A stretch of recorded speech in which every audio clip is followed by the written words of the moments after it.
Hey guys, you're watching Boondocking with Dennis. And there's your postcard. Thanks for riding along. No, it's too early for that. I see a few barges out there as well.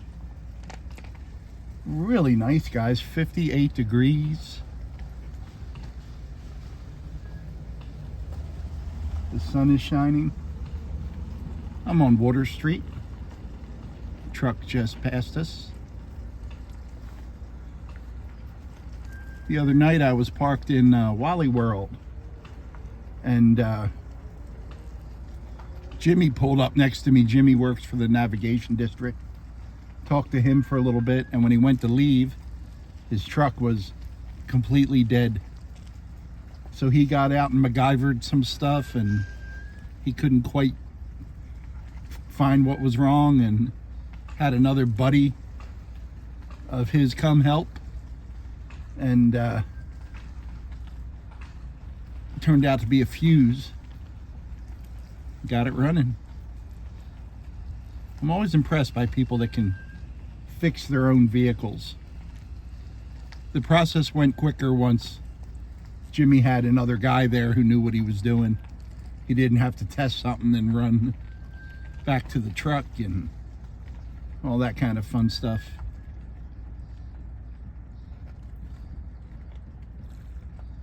Here goes some pelicans. I watched, once I got into Wally World, Erin Brockovich. Is that how you say it? Erin Brockovich? With Julia Roberts. Erin Brockovich. And I've seen that before. And, based on a true story. That's a really good movie. And I think I got that on Netflix. I get Netflix free through my phone, T-Mobile. And I try to download a few movies onto my device, my tablet. My tablet only works with Wi-Fi. So download it and then I can watch it when I get a chance. And I have a little speaker that I use. Makes everything go a lot easier. And a movie like that I can pay. Usually a movie like that I've seen a bunch of times, I'll pay like 50% attention to. But it's just such a good movie. And Julie Roberts is absolutely gorgeous in it. It's got some funny lines. And yeah, if you've never seen it, check it out. Just a great movie. Here's some people yelling. They're building the house behind us. That's what construction sounds like in South Texas. There's a lot of hammering, a lot of nail gun sounds, sawing, and a lot of Spanish being yelled back and forth.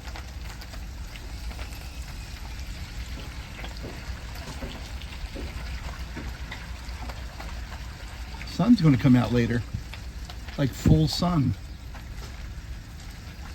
I got a joke from Michael. Good morning, Michael.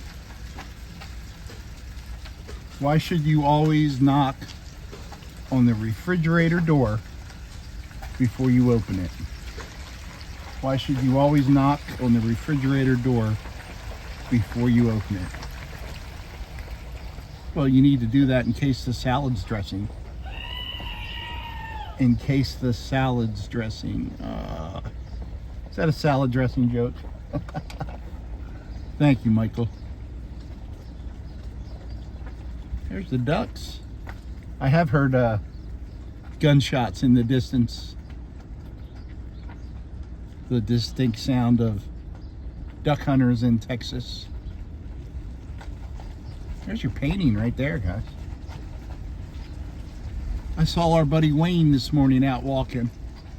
I left him alone.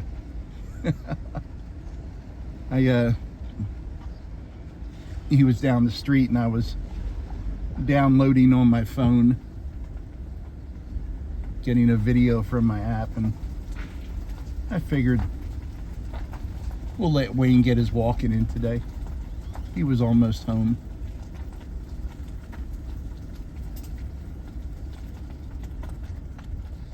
I just got a text from Luciano. First time I heard from him since Saturday. Let's see. It says good morning. That's rare. That never says good morning. We're going to take that as a plus.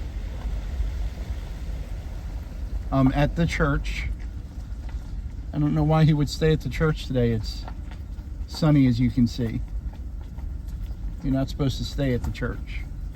You're supposed to go there, go to sleep, and move along. I would like 2 double meat cheeseburgers, 2 double meat burgers, and a large Coke drink. If you're in town. I am in town. There's not a please in there, though. I'm gonna have to think about that request. There's an egret.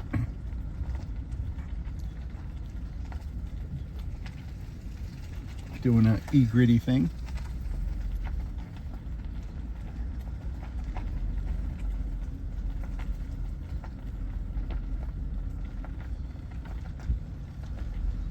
Was talking to a family member who I really like. This person's never been on social media. No Facebook, Instagram, nothing. Stays home at night and reads the Bible. Knows everything about holistic medicine and just a real good guy.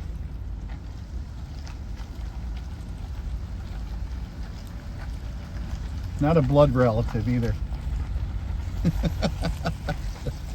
My Nana and this guy. 2 people that I love and respect. Family members that aren't actually blood related. That's probably why I like him so much. But we were talking about my dad. And he had a different relationship with my dad than I did. Oh no, your plants got knocked over there.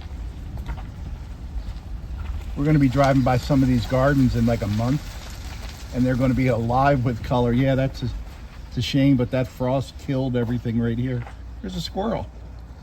Believe it or not, we don't see too many squirrels around here. Or at least I don't. There he goes. The red squirrel. But basically my mom and dad got divorced when I was young. I have one memory of my mom and dad looking in a window at me,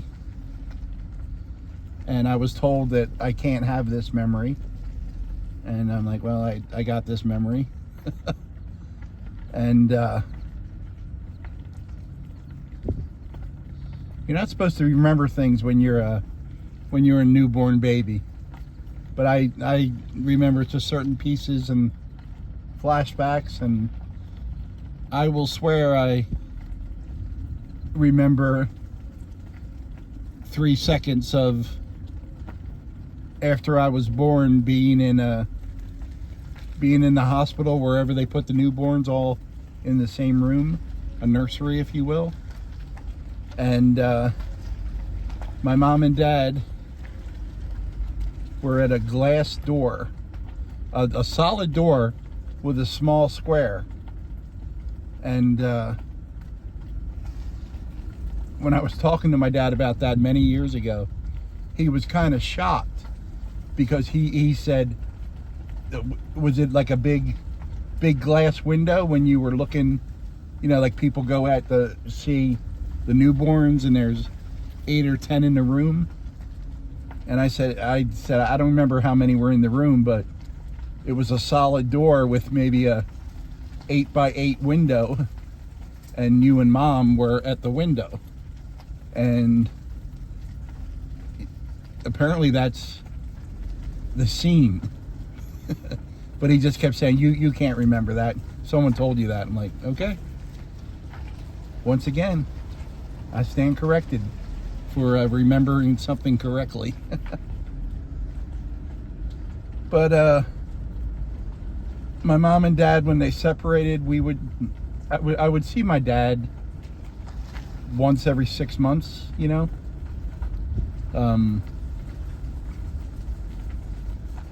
He lived in Florida or Maine, and we lived in Philadelphia.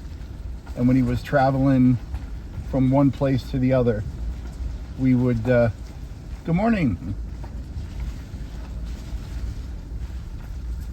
Just a lady and her dog.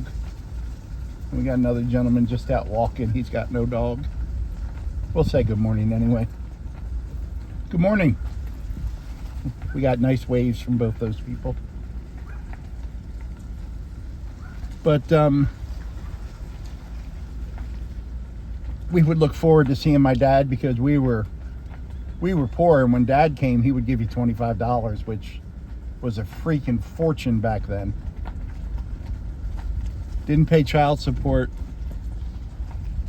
Never really was concerned if we had food or clothes, but we would just be excited that Dad was coming with $25, you know. Let me see, is there a car behind me? I don't believe there is. No, there's not. But when we got to be a certain age, we would go up to Maine for the summer. And even when we were up in Maine, it would be my dad would come home from work and sit down at the table and drink, and that would be his night. And I just don't have a whole lot of fuzzy warm memories about my dad. I never really knew the guy. He served in the Army, so I give him all the respect in the world for that.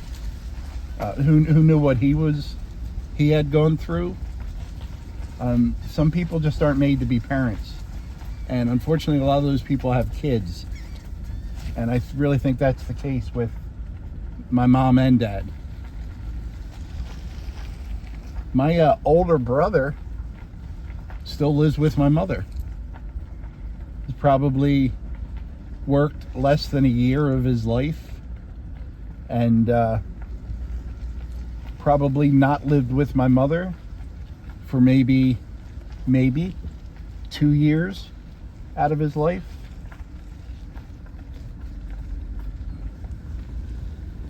My sister has emotional problems and physical problems, and I'm getting to the age now where I'm very concerned about this breathing thing. But to stay on my father, I didn't hear almost anything from him.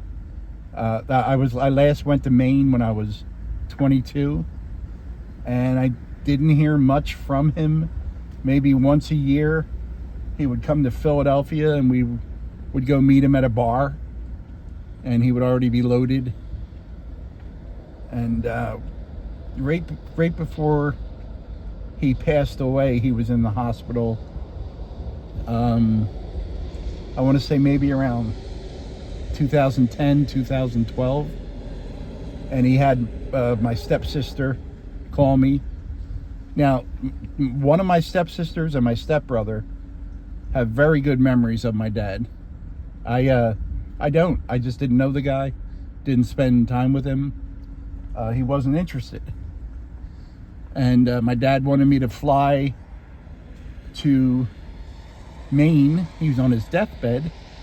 And I said to my stepsister, Mary, who's a very nice, caring person, I can't. I work.